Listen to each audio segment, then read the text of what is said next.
Hi friends, ಇವತ್ತು simple ಆಗಿ ಮನೆಯಲ್ಲೇ ಚಿಕನ್ ಬಿರಿಯಾನಿ ಹೇಗೆ ಮಾಡೋದು ನೋಡೋಣ. ಮೊದಲು ಒಂದು ಬೌಲ್ಗೆ ಅರ್ಧ ಕೆಜಿ ಆಗುವಷ್ಟು ಚಿಕನನ್ನು ಹಾಕಿ ಅದಕ್ಕೆ ಅರ್ಧ ಕಪ್ ಆಗುವಷ್ಟು ಗಟ್ಟಿಯಾದ ಮೊಸರು, ರುಚಿಗೆ ತಕ್ಕಷ್ಟು ಉಪ್ಪು, ಚಿಟಿಕೆ ಆಗುವಷ್ಟು ಅರಿಶಿಣದ ಪುಡಿ ಹಾಗೂ ಒಂದು ದೊಡ್ಡ ಚಮಚ ಖಾರದ ಪುಡಿಯನ್ನು ಹಾಕಿ ಚೆನ್ನಾಗಿ ಕಲಿಸ್ಕೊಳ್ಳೋಣ.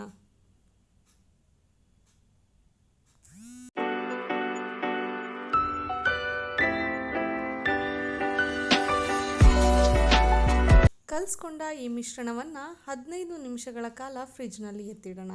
ಈಗ ಒಂದು ಕುಕ್ಕರ್ಗೆ 2 ಚಮಚ ಆಗುವಷ್ಟು ತುಪ್ಪ, ಸ್ವಲ್ಪ ಎಣ್ಣೆ ಹಾಕಿ ಕಾದ ಮೇಲೆ ಚಕ್ಕೆ, ಲವಂಗ, ಏಲಕ್ಕಿ, ಮರಾಠಿ ಮೊಗ್ಗು, ಪಲಾವ್ ಎಲೆ, ಸ್ವಲ್ಪ ಜೀರಿಗೆ ಹಾಗೂ ಸ್ವಲ್ಪ ಗೋಡಂಬಿ ಹಾಕಿ ಫ್ರೈ ಮಾಡ್ಕೊಳ್ಳಿ. ಈಗ ಅದು ಫ್ರೈ ಆಗ್ತಾ ಇರುವಾಗ 2 ದೊಡ್ಡ ಗಾತ್ರದ ಈರುಳ್ಳಿಯನ್ನು ಕಟ್ ಮಾಡ್ಕೊಳ್ಳೋಣ.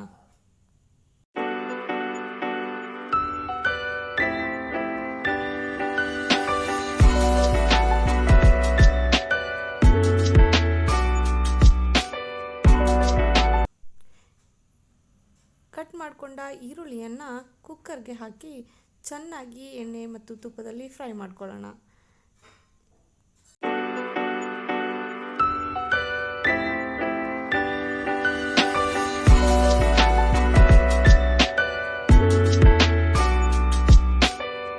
ಈರುಳ್ಳಿ ಫ್ರೈ ಆಗ್ತಾ ಇರುವಾಗ ನಾವೀಗ ಟೊಮೆಟೊನ ಕಟ್ ಮಾಡ್ಕೊಳ್ಳೋಣ. ಕಟ್ ಮಾಡಿಕೊಂಡ ಟೊಮೆಟೊವನ್ನು ಕುಕ್ಕರ್ಗೆ ಹಾಕಿ ಈರುಳ್ಳಿ ಮತ್ತು ಟೊಮೆಟೊ ಎರಡನ್ನೂ ಚೆನ್ನಾಗಿ ಫ್ರೈ ಮಾಡ್ಕೋಬೇಕು. ಈಗ ಮಿಕ್ಸಿ ಜಾರಿಗೆ 1 ಮುಷ್ಟಿ ಆಗುವಷ್ಟು ಪುದೀನ ಸೊಪ್ಪು, ಹಾಗೆ ಸ್ವಲ್ಪ ಕೊತ್ತಂಬರಿ ಸೊಪ್ಪು ಹಾಗೂ ಖಾರಕ್ಕೆ ತಕ್ಕಷ್ಟು ಹಸಿಮೆಣಸಿನ್ಕಾಯಿ, ಒಂದು ದೊಡ್ಡ ಗಾತ್ರದ ಇಡೀ ಬೆಳ್ಳುಳ್ಳಿಯನ್ನು ಸುಲಿದು ಹಾಕ್ಕೊಳ್ಳೋಣ.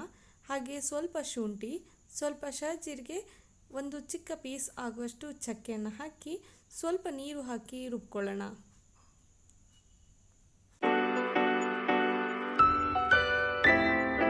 ರುಬ್ಬಿಕೊಂಡ ಮಿಶ್ರಣವನ್ನು ಕುಕ್ಕರ್ಗೆ ಹಾಕಿ ಸ್ವಲ್ಪ ಅರಿಶಿನ ಪುಡಿ ಹಾಕಿ ಚೆನ್ನಾಗಿ ಫ್ರೈ ಮಾಡ್ಕೋಬೇಕು.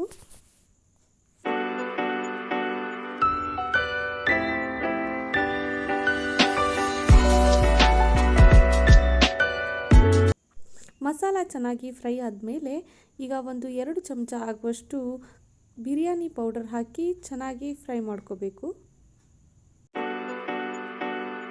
ಮಸಾಲ ಫ್ರೈ ಆಗ್ತಾ ಇರುವಾಗ ಪಕ್ಕದಲ್ಲಿ ಒಂದು ಬಾಣಲಿಗೆ 1 ಚಮಚ ಆಗುವಷ್ಟು ತುಪ್ಪ ಹಾಕಿ ಬಿಸಿ ಆದ ಮೇಲೆ ಮೊದಲೇ ಕಲಸಿಕೊಂಡ ಚಿಕನ್ ಮಿಶ್ರಣವನ್ನು ಹಾಕಿ ಅದು ನೀರು ಡ್ರೈ ಆಗೋ ತನಕ ಚೆನ್ನಾಗಿ ಫ್ರೈ ಮಾಡ್ಕೋಬೇಕು.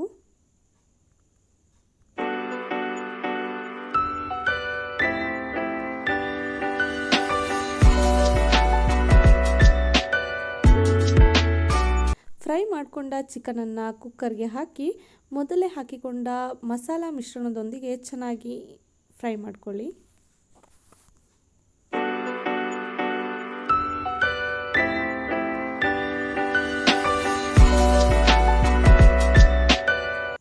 ಈಗ 2 ಗ್ಲಾಸ್ ಅಕ್ಕಿ ಹಾಕಿ ಅದಕ್ಕೆ ಸ್ವಲ್ಪ ಉಪ್ಪನ್ನು ಹಾಕಿ ಚೆನ್ನಾಗಿ ಮಸಾಲದೊಂದಿಗೆ ಫ್ರೈ ಮಾಡ್ಕೊಳ್ಳಿ.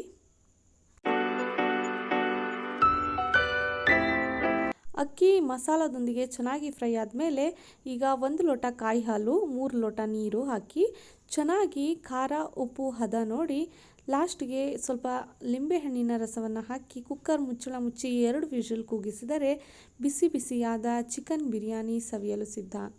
Thank you.